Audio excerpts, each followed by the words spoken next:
Westfield Memorial Hospital provides high-quality health care to residents of Western New York, offering patients the most sophisticated medical advancements while keeping the ease and familiarity of a community hospital.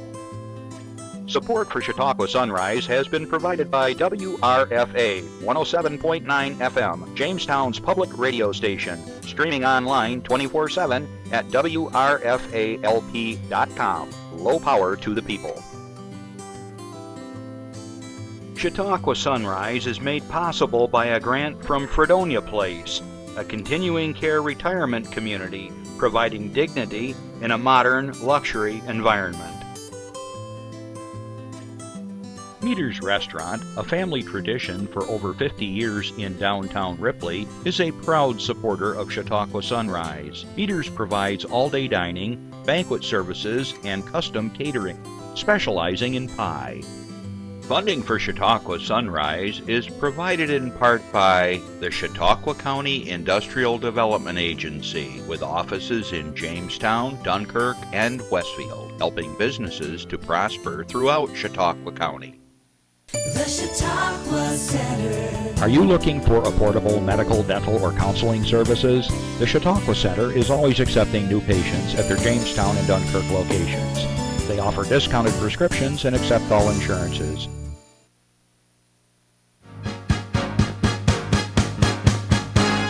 From the Access Chautauqua Studios in Mayville, it's Chautauqua Sunrise. Chautauqua Sunrise is hosted by Doc Hamels and supported by the award-winning volunteers at Access Chautauqua.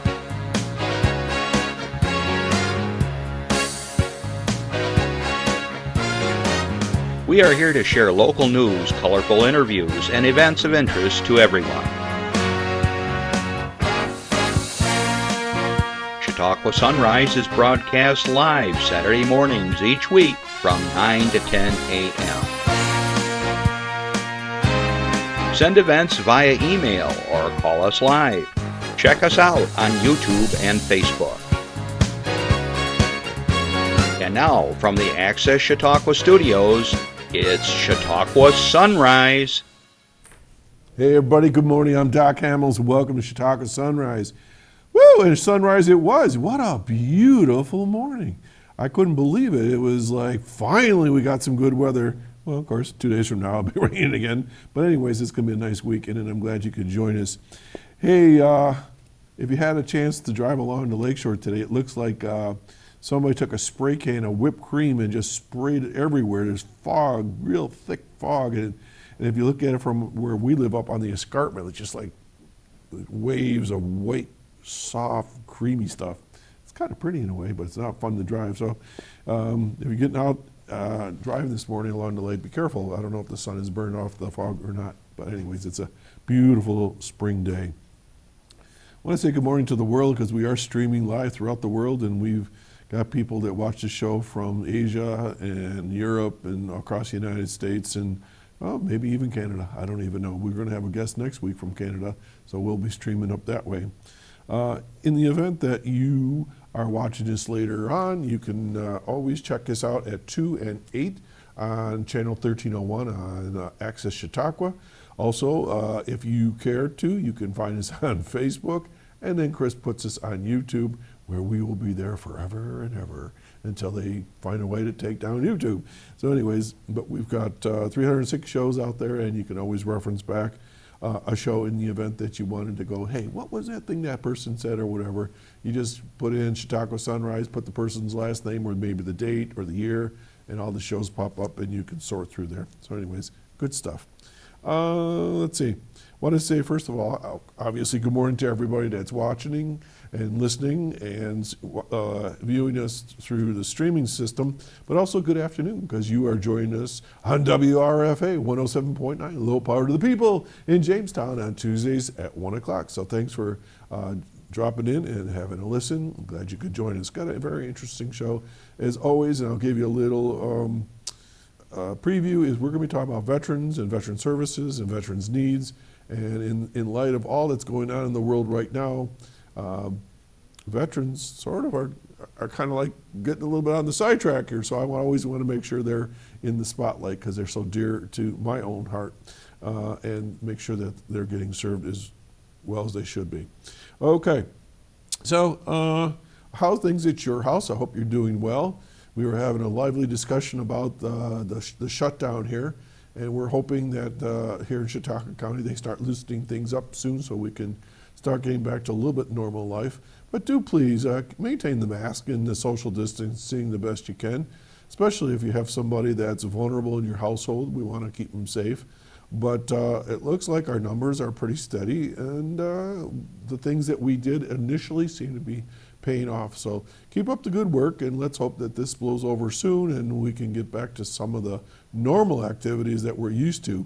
One of the things I did want to point out that you know that we talk about this every year, and it's the Ride for Roswell. And we've been putting our heads together, the Chautauqua Sunrisers. That's 3 of us that ride together in the Ride for Roswell from the studio here. And we're thinking about creating our own ride. That's going to probably be sometime in August, because that's what they're working on through the entire Ride for Roswell, is having more of a local ride for people where they can create their own runs, or you can go to a local site and so on.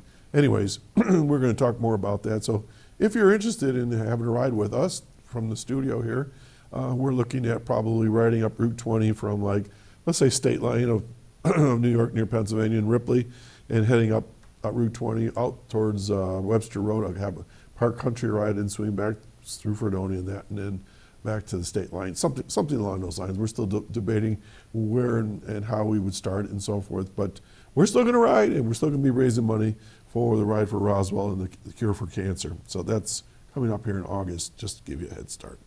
Okay, I don't know at your house if how the birds are coming, but they're coming in like flights. I mean, the rose-breasted grosbeak came flying in about a week ago, and then we had the Baltimore Orioles just before them, and now we got the bluebirds are in, and the hummingbird showed up the other day. I couldn't believe it. I put it out, and an hour later, ding, there they were.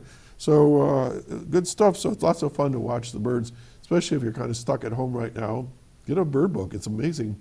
I think I count over 26 varieties of birds that come to our feeder every summer, and they're almost like clockwork. They come within about a week of their visit each year. So sometimes a little earlier, maybe sometimes a little bit later, depending on the weather. So good stuff. Oh, the birds are celebrating at your dad's van. Okay. I also want to remind you that throughout the show that you can call in for a variety of reasons. You may have a question for my guest, myself, a follow-up question, something you want to delve a little bit deeper into. You can give us a call at 716-753-5225. If you don't want to talk to us directly live, you can talk to Randy. He's our standby operator in the other room. Tell him your question. They'll tell me in my earpiece or write it on a piece of paper. Somehow they'll get the question to me, and we'll be happy to address it. If you have a birthday, anniversary, or your club or organization may have special event of some sort, even if it's a virtual event online. I know a lot of clubs are Zooming right now. My Rotary Club, we're working on having Zoom meetings until we can get restaurants open again and stuff like that. So happy to share all that information here. Let's see what else. I think that's pretty much it. I do want to share some information with you, because a lot of this stuff is, well, maybe you don't know about it, and I want to tell you about it. The other day I got something called a Chautauqua County Food Resource Guide. We've been talking about this the last couple of weeks of where you can go to a food bank if you need to, because as we were talking earlier, because of the pandemic, it's shut down so many businesses, and it's gotten to the point now where people are actually like running out of food or running out of money. And so I want to share this information, and then we're going to talk about where the various places you can go to get food, because you shouldn't be going hungry. So let me read this to you first. Okay, this is slide 15. Okay, the resource, I know there's a lot of words there, I'll just read it. The resource guide can help answer your questions and connect you with local supports to find food for both immediate and long-term needs. When you first call a program to get food assistance, there are several typical questions the agency will ask. Here are examples of information you will need to know before calling. How many are in your household and what are their ages? Has your household income changed since March 1st, 2020? And I suspect if you're calling, then it's a good chance your income has changed. Are you currently able to meet your household needs for food or paying your bills? Do you have access to the food you need? Are you able to refrigerate, store, or cook food in your home? Do you have transportation in order to get food? I know some of these sound like crazy questions or common sense questions, but folks, you're going to be surprised. A lot of people are stressed right now, and some of the things they've had to shut off power maybe. I know they're not supposed to shut off power, but maybe their refrigerator went down and they don't have the money to repair it. So some of these questions might be they can't have food that is perishable. So the food bank will try to get you foods that are non-perishable, for instance. Transportation is an issue a lot of times for folks trying to get from one end of the county to the other. More questions. How do you typically pay for food? Cash, credit, SNAP, or WIC benefits? Do you have access to the internet? By knowing the answers to these questions ahead of time, it can help make those first phone calls easier to complete and you started with services more quickly. The rest of this guide that we're going to talk about here in a minute is full of resources to help you access food throughout Chautauqua County. For more information about other kinds of help, you can visit the United Way of Southern Chautauqua County's website at UWAYSCC. So it's UWAYSCC.org, and that's for the United Way of Southern Chautauqua County. Step 1 is getting food assistance. You can call 211. It's your Western New York free and confidential link to health and human services. Every day across Western New York, people just like you are looking for help. Now, this could be for a variety of things, okay? You dial 211, or you could go to 1-888-696-2, or excuse me, let me say that again, 1-888-696-9211, or log into www.211westernnewyork.org.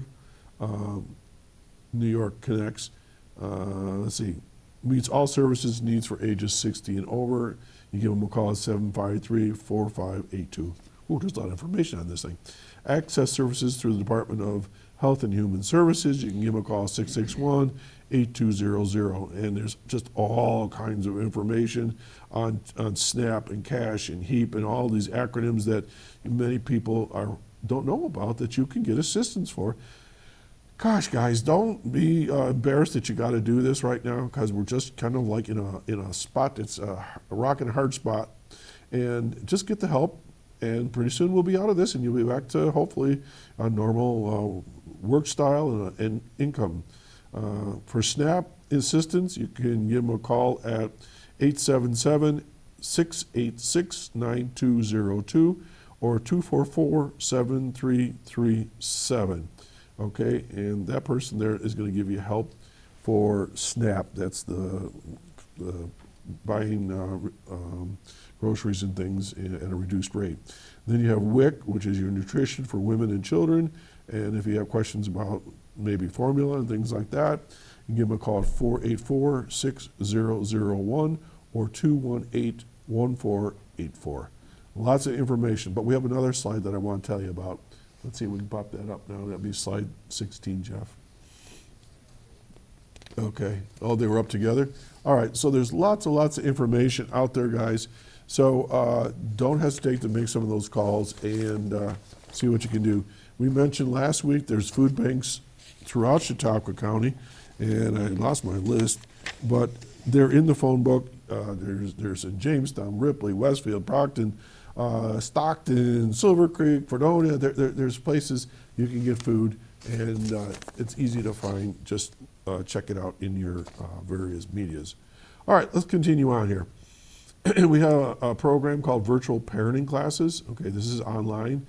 This is going to be held in July, so we'll just the first 5 years are going to be in July. That's called the first 5 years, that's the title. And it's going to be on July 1, 8, 15, and 22 from 12 to 2 p.m. And then there's that one's already done. Active Parenting of Teens, which just started, but I'm sure you still can get into. Active Parenting of Teens. That sounds interesting. Your kids aren't teenagers yet, are they? Not yet. This one you should probably just take to get ready. This is going to be held Wednesdays, and it started on the 13th, but they have the 20, 27, June 10, 17, 24. And it just gives you kind of some ideas of how to handle teens or young kids, like they said, the first 5 years. With the stressors that we're all under right now, it wouldn't be a bad idea to just kind of check these things out. Hey, if you want more information, give Kathleen Colby a call at 664-3608, and these are being sponsored by the United Way of Southern Chautauqua County. Okay, again, 664-3608. Don't lose your cool. Take a look at some of these classes. They're online, and maybe get a couple of tips of how to deal with kids that are with you 24/7. They're not leaving the house. They're not going to school. They're with you all the time. The other day, my wife and I ran into each other. I know we're married, but I mean, it was like we kind of startled each other because we're not used to being home all the time. It's like, where'd you come from? I live here. All right, Hope and Healing Conference. This is coming up on June 3rd. Okay. It was on June 3rd.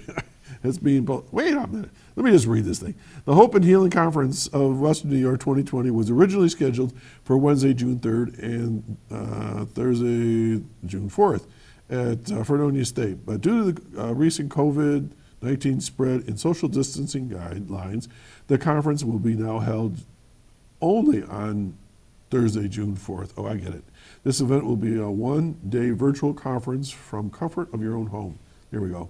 The conference will address complex needs in mental health, chemical dependency, and wellness while celebrating the successes in Chautauqua County in our region.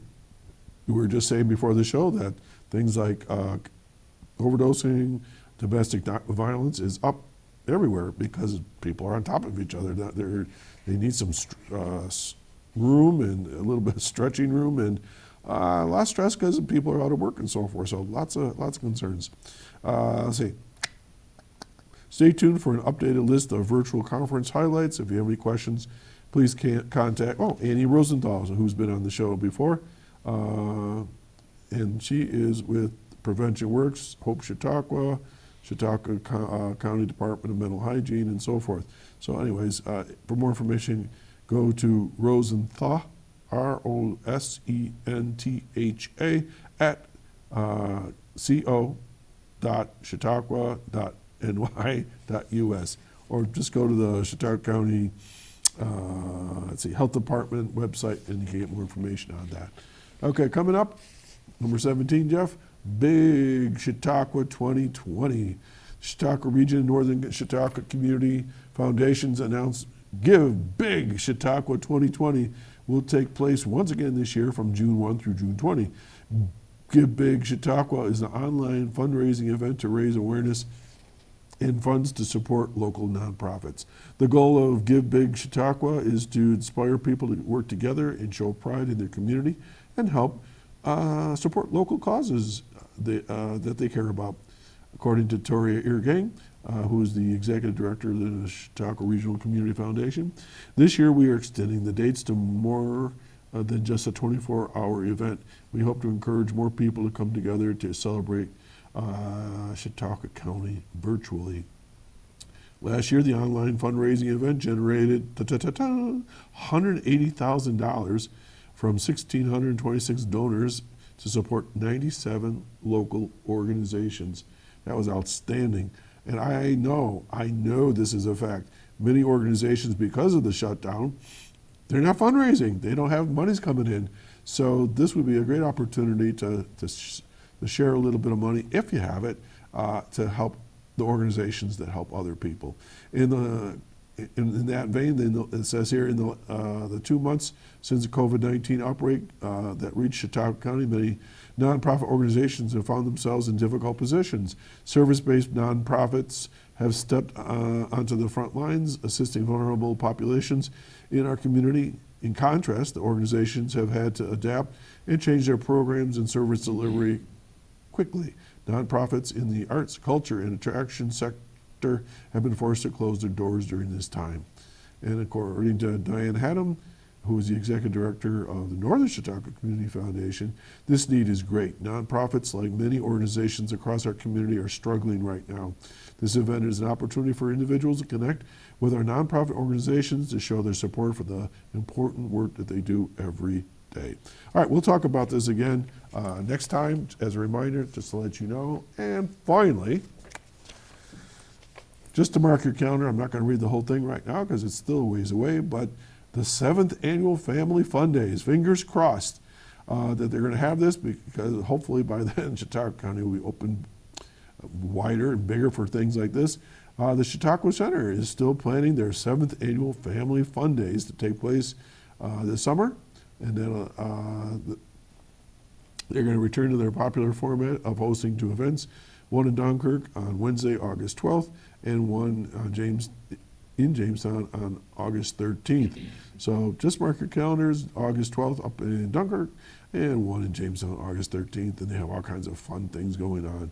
So if you have any questions, you can always give Sarah Gilbert a call. It's 484-4334, extension 1349, or 485-3933. And if you want to get involved with that fun family day. All right, we're going to take a breather and going to be right back with my guest who's been anxiously waiting patiently on the sidelines. We'll be right back.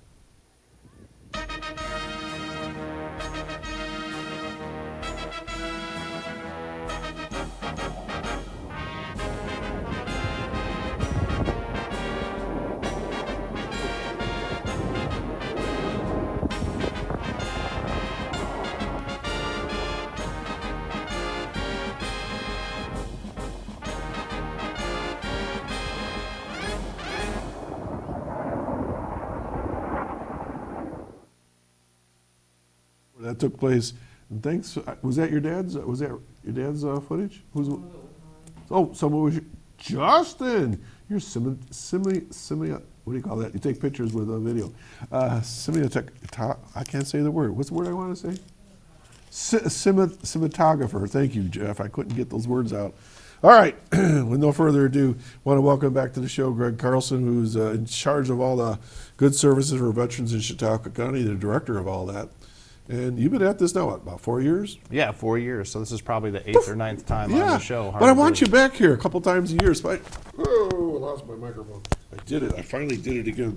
I've been doing really good. I was on a stretch for like 3 months. I hadn't pulled this thing off, so I'll just keep talking here as I always do. Always like to have you here because my experience has been services for the veterans is like a moving target. It's changing all the time. And I found the longer you've been in the job, the more you learn. And you taught me about it. And so you always give me some really good information. So here we are, and we were having a lively discussion about COVID-19. And the veterans are susceptible to it like everybody else. But are you hearing anything out there about veterans and COVID-19? Any connection whatsoever?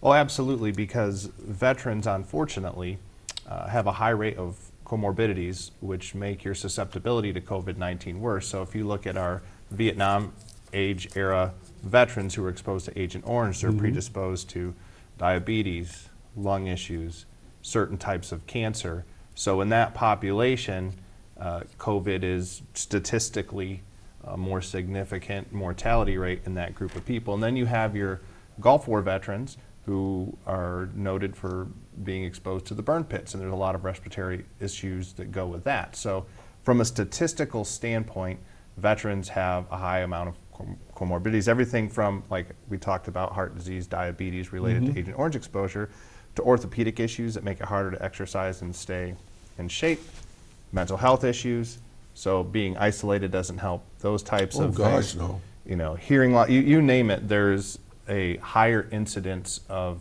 chronic illness in the veteran community than in the community at large. So when we use the term comorbidity, we're talking about an individual that has more than one illness or condition, right? Correct, yes. So they have illnesses that predispose them to not being able to fight off sickness as well. Yeah. Okay, so I don't want to keep talking about COVID right now. I want to talk about veterans and so forth. But you said something I'm not sure I picked up on before, burn pits with the Gulf guys. What are the burn pits? I don't know what those are. So over the last 20 plus years now that we've been in the Middle East, one of the exposures that has caused problems for veterans is the open burn pits that they had in Iraq, Afghanistan, and other places. Now, fortunately, they've become aware that this has caused respiratory issues and other illnesses. So now most of the places have incinerators. There's no longer that exposure, but for a long period of time there was. And if you go onto the VA website, you can read more. I don't want to get into the nuts and bolts of the medical piece of it, but there are certain illnesses that are associated with burn pits. Now, personally, I don't have anything associated with that. However, I'm on the burn pit registry since I was in both Iraq and Afghanistan where they had open burn pits around the bases that I was at. So I'm on a registry in the event that something down the road were to happen, it's documented. Do I want to know what a burn pit is used for? To burn stuff. Okay. I mean, Things but that a lot are of different not things. pleasant things. Exactly. So Okay. things that would normally be carted away here or Okay, disposed gotcha. of in some other way, there's Right. no opportunity to do that there. Well, so they use you know, burn pits. and I tiptoe through some of this stuff with you because we're trying to be polite. Mm-hmm. But sometimes being polite doesn't get the word out to people so they understand why this person has a respiratory problem. Well, because I was sitting around, you know, where they're burning stuff. Well, they don't realize, and we're not going to get into the morbid side of it, but there could have been carcinogens. There could have been stuff in there that was asbestos. There could be a million different things in those pits. But, you know, my son was in all those countries. So, you know, this is interesting to me as a parent. And as I said, I don't remember talking about burn pits before, so that's kind of interesting. So, like I said, every time you're here, I learn something new. So, you and I always talk about the veterans. And we always talk about there's like 11,000 somewhere in that category. Give or take. Give or take, plus or minus, here in Chautauqua County. And I just love when I'm out on the street because I can rattle off statistics now about veterans because of you guys. And people say, well, you know, we got a handful of veterans. I go, a handful of veterans? There's 11,000 veterans in this county. And they just stare at me. And I go, do you realize that's probably like 9% of the population in Chautauqua County? I think there's like 130-some thousand. You got 11,000. That's just under 10%, right? That's right. And actually, we're a little bit, I always say Chautauqua County is a good place to be a veteran. Part of that reason is that we actually have a lot of veterans. So nationwide, the number's about 7%. So we're a couple percentage points ahead of the rest of the country as far as per capita veterans. And you can tell any little town or village that you go into, there's American flags everywhere. Almost every single restaurant I've been in has some sort of military or veterans discount. I have never encountered, with any sort of significance, a negative view of veterans here in Chautauqua County. Okay. So with 11,000 veterans in Chautauqua County, and that could be World War II forward, right? Correct. I think Yep. that's where There's still quite a few World War II veterans right. out there. Well, my yes. father-in-law is a great example of that. I'm going back in time because we've talked about this so many times. I want to call them hardheads. Hardheads, because they don't want services. They think that those services are for the other guy. Right? Correct. So Yep, talk a little bit about that. So one of the things that people think is that by taking advantage of a benefit, that they're somehow taking that benefit from someone else, when in fact the opposite is true. A primary example is something that we're going through right now, the Jamestown, New York community-based outpatient clinic, so our VA clinic that's being used right now. They do everything based on number of people enrolled in the healthcare services there. So unfortunately, there's a new contract, and in the contract they're going from 2 providers to 1.6 providers. So basically a provider and then a part-time provider based solely on the number of people who are enrolled. So even if you are a veteran who has private health insurance, you have no interest using the VA, I always tell people, if you're eligible, enroll. Because had you the proper number of eligible veterans enrolled, I guarantee you if everyone eligible for VA healthcare was enrolled, even if they only used it once a year to get their physical, that 2 providers that we had that is now going to be changing to 1.6 here in about 6 months, probably wouldn't have happened. So the opposite is actually true, and this is probably the first time I've actually been able to give a local example of how services for veterans are going to go down slightly because people are not taking advantage of benefits that they are eligible And I go back for. to my hardhead thing. Is it because they refuse to say, I should get these services, I'm not worthy, I didn't do anything special? You took the oath, you served, you got the benefit, it's there for you, right? Correct. And you can only get benefits based on what a law allows you to get. Now, if you don't like the law, then in November, go vote for different representatives.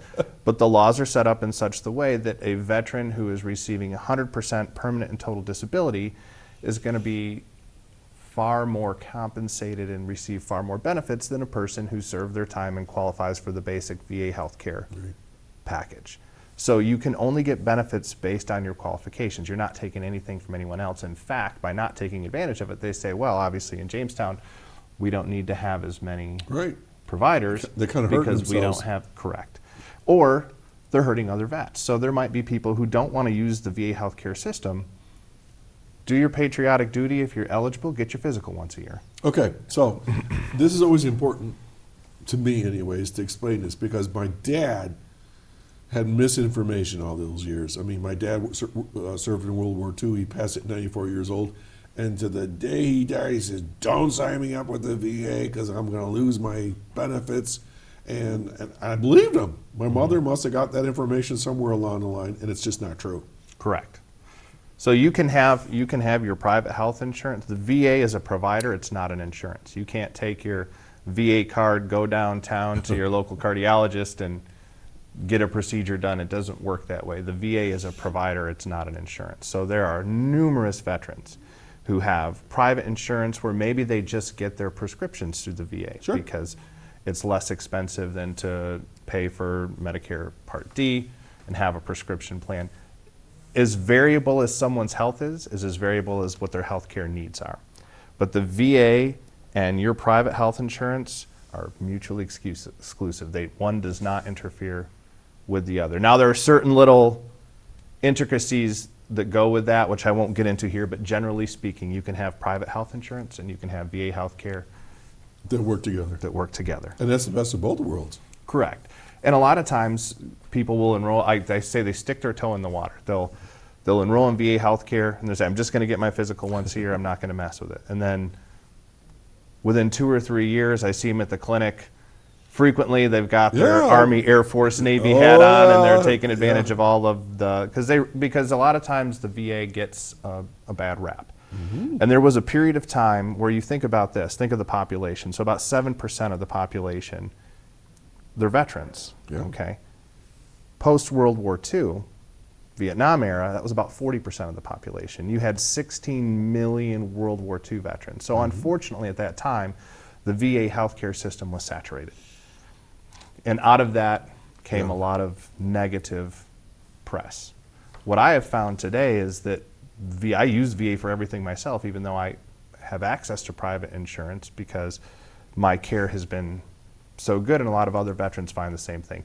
And the veterans that tend to appreciate VA healthcare the most are the ones who've been paying for private health insurance for a very long time and realize that, hey, it's not perfect anywhere you go. It's pretty darn good here, and what I pay for it is excellent, and they enjoy their benefits more than someone who's probably been in the VA healthcare system their entire life. Yeah, and that was the part that people just didn't understand. My dad's group is they thought they went to the VA, they had to give up their General Motors or GE or whatever the insurance was, and then they would have to start having to pay out of pocket and all this stuff. So like I said, to me that's always been a myth, and I always bring it up because I want people to hear that. And the other myth that I think we need to always talk about when you're here is that you're not employed by the VA. No, I am employed by Chautauqua County, and a lot of times when people see us, they think hey, we do Memorial Day speeches and we do Veterans Day speeches and we help veterans, but really we bring a lot of financial assets to Chautauqua County, because if you file a claim for someone for compensation, they're awarded a service-connected disability and they receive money every month from the VA. What do they do with that money? They pay their property taxes, they pay their sales taxes, they go shopping, they go to restaurants, all of the things that make the economy here in Chautauqua County strong. Also, for our older war era veterans, World War II are kind of fading out, but Korea and Vietnam are starting to become a player.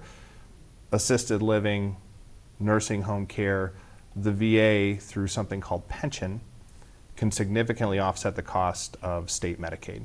So we're actually, as much as we are here to support the veterans, we're also kind of a business in the Chautauqua County world in that we help offset the cost of state Medicaid, and we help boost the local economy through the influx of financial compensation that people can receive from the VA for injuries and illnesses or for their war era service. And your services are free, right? Our services are free. Not free to the taxpayer because we are public servants. Yeah, but you're serving us. But correct, absolutely. All right, we got a phone call, so let's hold that thought. All right, Okay. Good morning, caller. Well, good morning, Greg. Good morning, Doc. This is Linda Spalding. Greg, it's wonderful to see you on the show as always.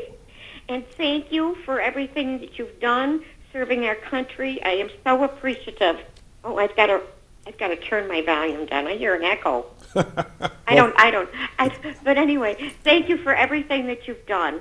I appreciate everything that the servicemen give to their country and to the people. I can't thank you enough, and I'm so glad you're in. But I have a question for you. Okay. That's why we're here. Greg, if somebody is getting if they're getting the veteran's disability, Okay. I'm going to go to another room because I hear this echo. If they're getting a veteran's disability, can they also file for Social Security disability? Absolutely. They can do both, right? They can do both, absolutely. There are That's what I plenty thought. of veterans who receive both VA disability compensation and Social Security Yes, disability. that's what I thought because I do recall that I did have some participants that were receiving both. Yes, Okay. absolutely. And I think you have perfect attendance, or should I say a perfect call-in record, because every time I've been on the show, I think you've called in. All right, well, then I have a follow-up question then for both of you. So what would be a situation where you would be eligible for both? I'm a little confused here. So a situation where there's a whole lot of different situations where you could be eligible for both. Well, just pick one. For one, okay, so here's an example. Let's say that you worked in construction. Okay. And that you had a serious injury through construction, you injured your back. There's no way that you could work, you're not trained to do anything else, so you're receiving Social Security disability. Gotcha. Okay. While you were in whatever branch of service, let's say you worked in civil engineering or as a combat engineer, and you worked with dynamite, you have hearing loss, you have ringing in your ears, you have any sort of illness related to your service, they're two completely separate, different things, and you can receive disability, Social Security disability for one, and disability compensation for another. You can also receive disability compensation and Social Security disability for the same injury in certain circumstances. Okay. So you could have an injury that manifested itself in service, okay, to a lesser degree. Okay. Right? You get out, you go into the private, you're already receiving disability compensation from the VA, okay? So 10%, 20%, 40%, pick the number. Over the course of 20 years of working, that situation deteriorates. It's worse, yeah. To now where you can no longer maintain employment. Okay. Then you are eligible for Social Security disability as well. Woo. So every situation is variable, so I don't want to say it's a one-size-fits-all, but there are plenty of people who receive both. And Linda, thank you for asking that question. And you probably heard me say, every time Greg comes on here, we come up with a little nuance that we hadn't discussed before. So that was an interesting piece. I didn't know that. Yeah, I recall that some of my participants had fallen into that category. And also you mentioned, too, about veterans not always applying for different services. For sure. Because they feel like they don't want to put it on the taxpayer or whatever it is. And it's because they have this attitude of giving and not wanting to take. And I have found what you said is very true with all the veterans that I've encountered. Absolutely. And one of the every once in a while, if I have a veteran who's really stubborn, if they have a spouse, Imagine that. I invite the spouse as well because that's my ticket in. That's your. So I can say, well, here's the thing. You may not want benefits, but what if something happened to you and you didn't take advantage of this? Because you know there are survivor benefits. Yeah. in certain situations, not in every case, but in certain situations. So a lot of times that can be, so they won't do it for themselves, but the idea of Okay, I'll do it for her. Yeah, taking care of, the Mr. or the Mrs. is going to override their own personal desire to be stubborn. Yeah, it's because they're so giving and so altruistic. Mm-hmm. Yeah. Okay, well, that was a good question, Lynn. Thanks. Well, thank you. We're still, in kind of lockdown, but I'm still taking calls from people and interviewing people that are interested in jobs. Okay. People are getting jobs, and they should call our office in Mayville at the Chautauqua County Office for the Aging for General Services, 753-4471, or during the stay-at-home time, they can call my direct line at the Chautauqua County Office for the Aging, which is 4856. Linda, you cut out at the very beginning of that. Would you do that phone number again? I think somebody was calling in, and that's why I cut out. I'm sorry. Can you hear me now? Yeah. Mm-hmm. The number at the Mayville Office for Aging is 753-4471. That's all aging services. That's for all of the aging services, not just employment. And if they want to contact me directly... Right, that's the number. Mm-hmm. Okay. During this stay-at-home time, it's 753-4856. That's my direct line at the office. Gotcha. Okay, yeah. We lost the first part of that when you were saying it the first time. Yeah, I think it's because the call was coming in. Okay, well, listen, have a nice weekend. It looks pretty... Is it still sunny out there, I hope? Oh, it was gorgeous this morning. Absolutely glorious. We're like in a tomb in here. we can't see out, so it's always interesting to leave the show and see a foot of snow or something like that. So I hope it's a nice day. All right, well, thanks for calling in. That was a great question. Thanks so much. Okay, and thank you, and it's a great show, and have a great weekend and week, and stay well and safe. All right, you too. Take care. Bye-bye. Bye. Okay, folks, well, that's as simple as it gets. You have a question. There's no dumb questions here whatsoever. And I learned something, and hopefully you learned something about being able to get disability and two different funding streams. So that's good. We talked about burn pits. We talked about all kinds of stuff. And Greg, you've used the word if you're eligible. So define veteran for us, because there might be some people say, well, I was only in the service for this short period of time. I don't know if I'm eligible. So there's two different answers here. I know there always is with There's you, two but that's different okay. answers.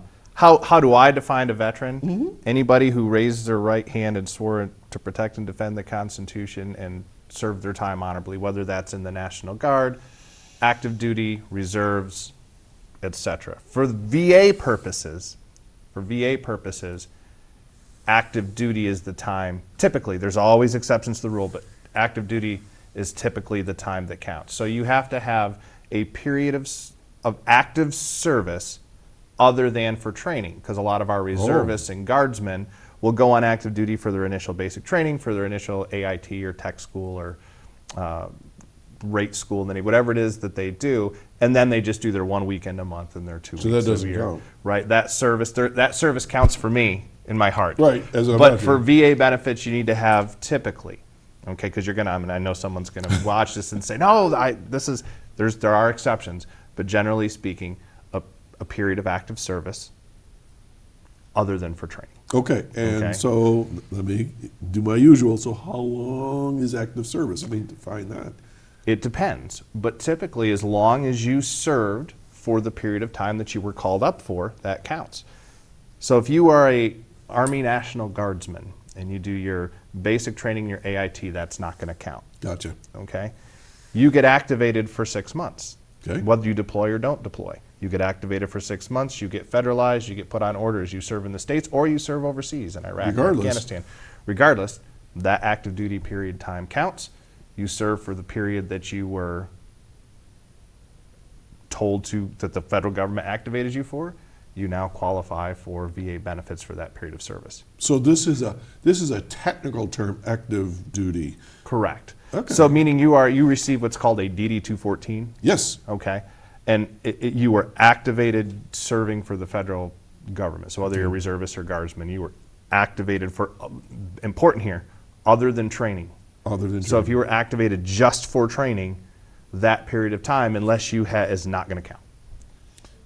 It counts for retirement for the reserves. It counts for guard point pay. But I'm saying for VA benefits. Okay, if somebody comes to my office and they were in the National Guard for 4 years, they did their initial training and then never any other active period, chances are they're not going to qualify for VA benefits. Okay, question just came through the earpiece. Okay. What if they're with the National Guard and they serve national disasters or hurricanes or forest fires and all that stuff? If they were activated, absolutely. So there again, it's the term activated. Yeah, if they were activated and they receive a DD-214, absolutely. There's plenty of guys who get activated, they go serve 6 months. One of the things that happens is a unit will deploy, but there's still a garrison mission. There's still work that needs to be done at the respective bases, so they'll activate a Guard or Reserve unit to go serve at Fort Polk, Louisiana, while the guys at Fort Polk, Louisiana go serve in Iraq, Afghanistan. So they're the backup to the backup to the backup. Correct, but they are activated, they are on active Yeah. duty, they are on And federal orders, they receive a DD-214 at the end, and it is not for training. So they are Wow. eligible for VA benefits. So is there, because I don't know this answer, is there the minimum activation period that they give? Or is it usually like 6 months? Most of the time, the 90 days or more Okay. when people are on orders, but there's people who've been activated for 30 days. Okay. And that still makes them eligible, Yeah, right? it's air crew. That's a primary example. So let's say you have a tank, like for example, they have an air refueling wing in Niagara Falls. Okay. Those guys get activated for 30 days. They fly over to the Middle East. They do 2 weeks worth of missions, refueling various aircraft.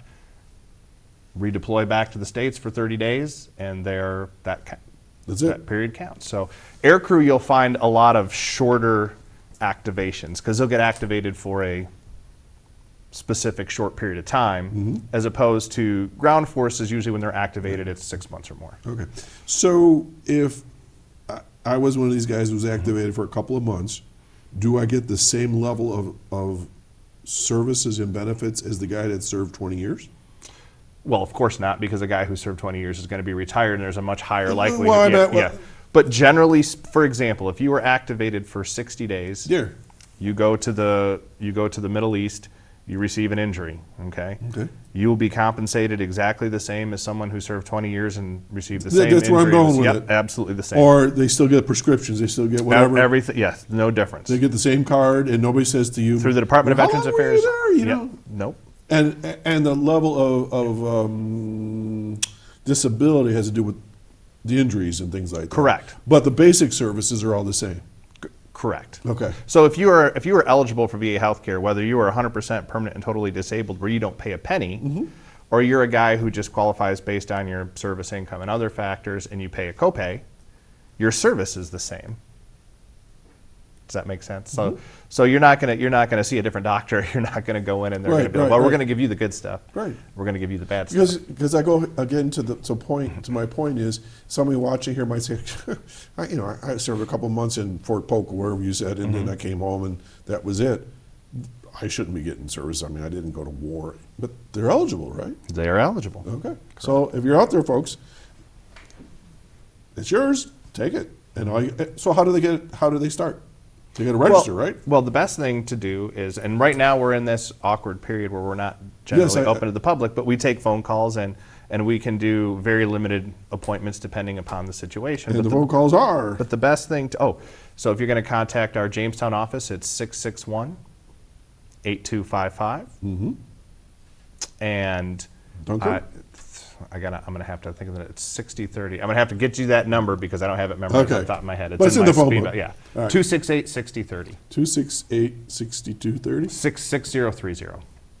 6030. Yep. 6030. 6030. There we go. Sorry about that. Okay. So, But the best thing you can do is am I make here? an appointment with a veteran There we service go. officer, and they can go through everything. I mean, they can go the first thing that people always think of is VA healthcare, but there's several other benefits you may be eligible for. There's even some things that aren't through the VA that are local, like the property tax exemption for veterans. So if you own a home here in Chautauqua County and you are a veteran, to varying percentages depending upon your service and the particulars, you can get a little break on your county taxes. Okay. A question came in, can you find services online? Absolutely. You can find services online. Where do you go for that, do you know? VA.gov. Well, that was pretty simple. Pretty simple, va.gov, and then you just got to follow the links. So here in Chautauqua County, they probably just refer you to va.gov to begin with? I mean, there's nothing... No, I would never do that because there's only so much you can gain from a website. And a lot of, especially our older veterans, They don't go there. They don't go there. They're not going to know how to go there. And then if you read through some of the stuff, it can be very confusing, very hard to understand. There's still a lot of bureaucracy in the VA, and that's why we exist. So, Job security. I am a county employee. I represent veterans. I'm an advocate. Yes. I work for, when I say for the VA, I don't work for the VA in pay-wise. So I'm selling VA benefits. But I also work against the VA, meaning I navigate the bureaucracy that sometimes folks cannot navigate. Okay. Right now, with the COVID-19 situation, I know this, I'm not guessing at this, they have closed the VA hospitals, medical centers to the general public.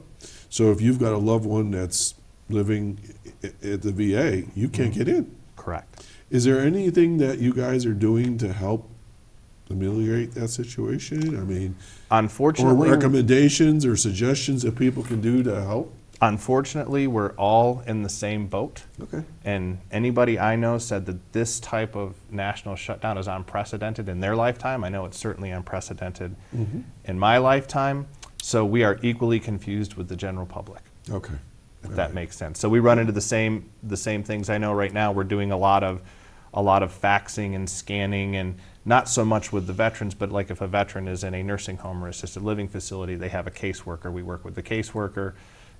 We fax or scan documents to them. They give it to the veteran. Of course, they have the veteran sign, then they fax or scan the signed document. There's a lot of things exchanged, and it's not simple either, because a lot of times the veteran will have a question, and of course the caseworker back and forth, will not have the answer, and vice versa. Someone will have a question for me about a nursing home or an assisted living facility that I can't answer. So this has created all kinds of complications. So we're still serving veterans, we're still serving the surviving spouses of veterans, just like the case managers, caseworkers, and healthcare folks in the assisted living facilities and nursing homes, but we're all up against it. Nobody has a perfect system for this yet. Okay. Well, let's keep our fingers crossed it doesn't last too much longer. You've mentioned widows and widowers, because you could have a female spouse that served in the service, right? Correct. All right. So it goes both ways.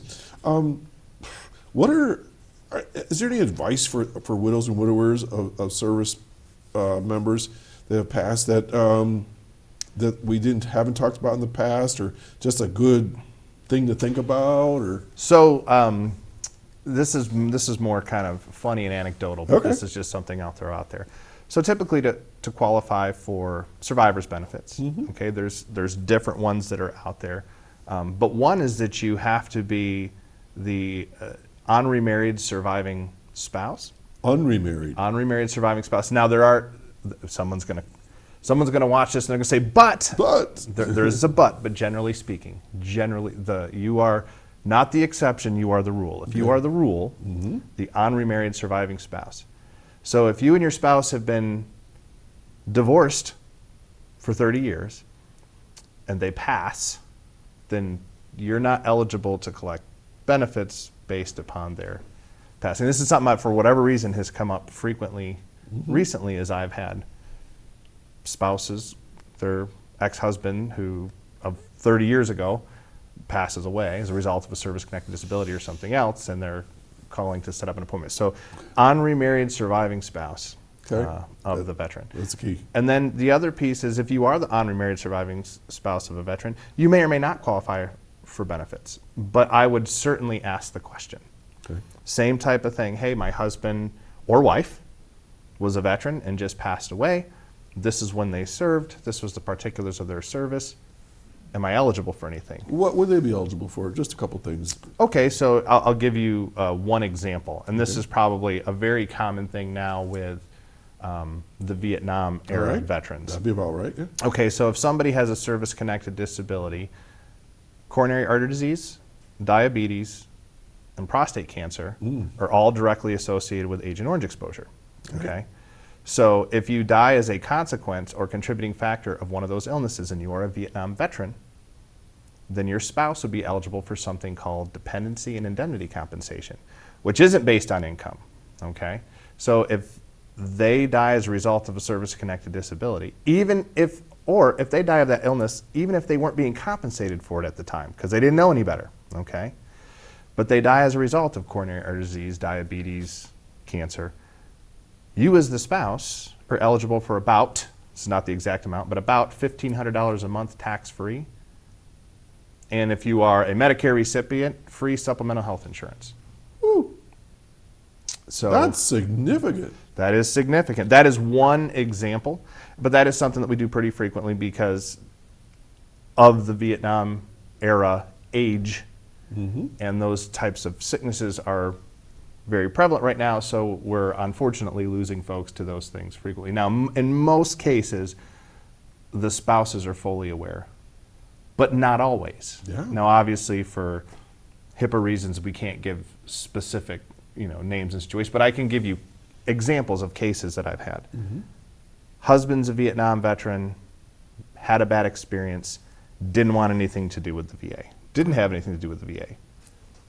70 years old, passes away of a massive heart attack, coronary artery disease. There you go. Spouse does the usual checklist of things that the funeral home will have them do. Hey, call the Veteran Service Right. Agency. Does he want a plaque for his, whatever? Stone. Yeah. And we say, did your husband serve in Vietnam? Yes, he did.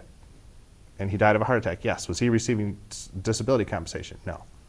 Okay, well, you need to come in because you are eligible for benefits. How am I eligible for benefits? He died as a consequence of what would have been a service-connected disability. So they would be a substitute claimant, and they would, even though their husband never received benefits, they would receive benefits. Now, does this happen every day? No, but does it happen several times a year? Yep. Wow. Wow. Okay, folks, again, if you know somebody in this situation, now, can they go retroactive? I mean, if this happened like a year ago? Data 2 years claim. ago? Data claim. Data claim. But they can make a claim even if it was sometime after the death. Absolutely, yeah. All right, because I think that's what this show's all about, is uncovering all these little details. This happens a lot with the Camp Lejeune. So if you were in Camp Lejeune between 1953 and 1987, you probably drank contaminated drinking water, okay? And there's very deadly diseases that are associated with that. I'll use one example. Bladder cancer is an example of something that is associated with the contaminated drinking water. So I had a surviving spouse of a veteran and all these laws came to be around 2015. Her husband passed away from bladder cancer in 2010. So finally, after several years of getting letters from different associations around Camp Lejeune, she comes in and she says, I keep getting these letters, am I eligible for anything? How did your husband pass away? Oh, he passed away from bladder cancer. Was he at Camp Lejeune? Yep, he was there for 2 years. Do you have the death certificate? I can get a copy. Filed the claim. She goes, I just got a big chunk of money in my account. What is this for? This is the benefits that we filed, so she was eligible for dependency and indemnity compensation. And that's where we got to leave it. She says, I should have came here for years. Yeah, and we got to leave it right there sorry. because we're just about out of time. 661-8255. Correct. The Jamestown number. They call that, and they want the Dunkirk number. We can give it to them. All right. Greg Carlson, the Director of Veteran Services here in Chautauqua County. This has been outstanding. I really appreciate you coming down here and sharing all these little fine points because people don't know this stuff. So you're going to come back in November, right? Yes, sir. All right. Folks, you've been watching Chautauqua Sunrise. I hope some of this has been beneficial and informative for you. Have a great weekend, and we're going to do this all again next week. Take care. I